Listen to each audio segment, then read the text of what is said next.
Fahalomerabantsika tsirairay tonga eto amin'ny fandraisana ny mofinaina amin'ity anio ity. Misaotra an'Andriamanitra isika fa mbola afaka mandray ny teniny indray. Alohan'ny dirantsika ny amin'ny mofinaina anio dia hivavaka isika. Anay tsara indrizan-danitra tolotra ianao ny dera ny laza ny asa sy ny voninahitra. Misaotra anao indrindra izay ireo fa mbola nomenao an'izao ao maraina izao indray ahafahanay mandray ny fahasoavanao. Irina ihany koa ianao raha ialoha lalana anay amin'ny zavatra rehetra tiana ho kasaina anio. Ka kaneny tenao raisinay eto anomehery anay amin'ny anaran'i Jesosy. Amen. Ireny mofinainantsika androany dia manao fanandramana kristianina velona. Nalaina amin'ny Apokalipsy 7:15 sy ny 7:10 manao hoe: manoro hevitra anao aho hividy amiko volamena voadio tamin'ny afo.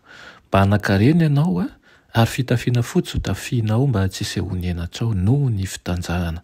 Ary odi-maso ahositra ao ny masonao mba hiratanao. Izay rehetra tiako no anariko sy faiziko. Koa dia mahazo toy ianao ka mibeba. Amen.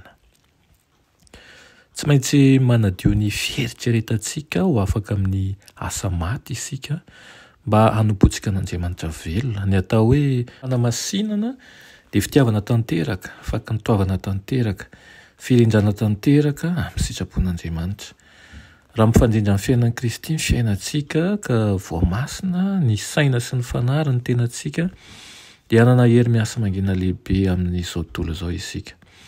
Tsy tanteraka isika kanefa tombontsoa antsika ny miala ny famatoran'izao sy ny fahotana ka handroso amin'ny fahatanterahana. Mety ahavita zava-dehibe, ahatratra tanjona ambony sy masina izay rehetra manana fonina marina. Tsy aleontsika hoe manositra odi-maso amin'ny masontsika mba ahitantsika an'ireo zava mahagaga natao nanoloana antsika izao. Nahoana no tsy hitolomantsika mipaharetana sy ao anatin'ny vavaka izany satria mandroso miakatra trano isika mandrapahatonga antsika amin'ny fahamasinana. Mpiara-miasa amin'Andriamanitra ianao ary tsy maintsy miara-miasa ampirindrana ianao ary isika ihany koa miaraka amin'Andriamanitra.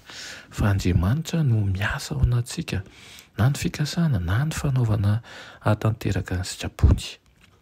Tsy mifaly an'Andriamanitra ny amin'ny zavatra tsy mety ary tsy mahafaly azy ny mahita antsika hosaram-panahy. Fa Andriamanitra izay nandidy hoe aoka ny zavatra, aoka ny mazava ahazava ao maizina no ampazavany foana io amin'ny fahazavany fahalalana ny voninatr'Andriamanitra eo amin'ny tavan'i Jesosy Kristy. Fa manana an'izao rakitra izao amin'ny vilany tany izahay mba ho an'Andriamanitra ny halehibehan'ny hery fa tsy ho avy aminay. Manana ady sy fitsapana hatrehany isika kanefa aoka tsy emotra, aoka ihany koa tsy ho kivy. Raha miezaka fantatra ianao hanatratra ny fahamasinana sady matoky an'Andriamanitra dia ho azonao izany. Ary amin'ny mahavavolombelon'i Kristy ianao dia natao hampahafantatra amin'ny hafa ny fahasoavan'Andriamanitra miasa ao anatinao ianao. Ny fisalasalana ihany no tena tokony ho tandremantsika fantatra. Ny vokatry ny fahamarinana manko dia fiadanana dia tokony mandrakizay ihany koa. Aoka ianao hanana fahatsorana, aoka ianao hanana fahitsimpo araka an'Andriamanitra.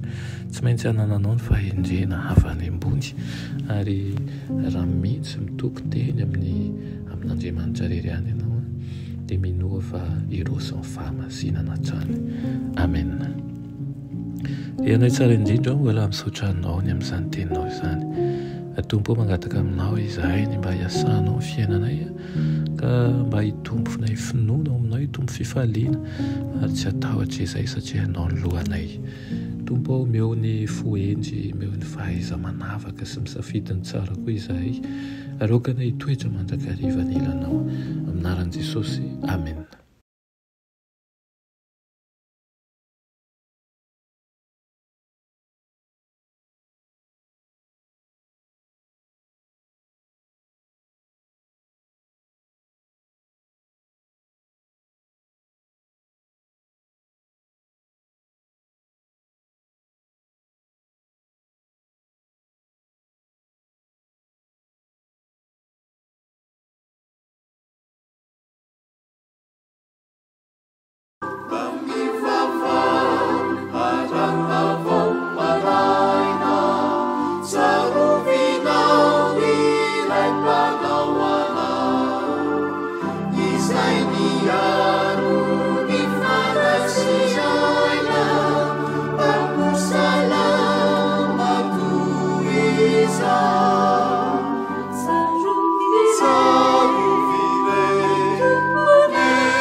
miaro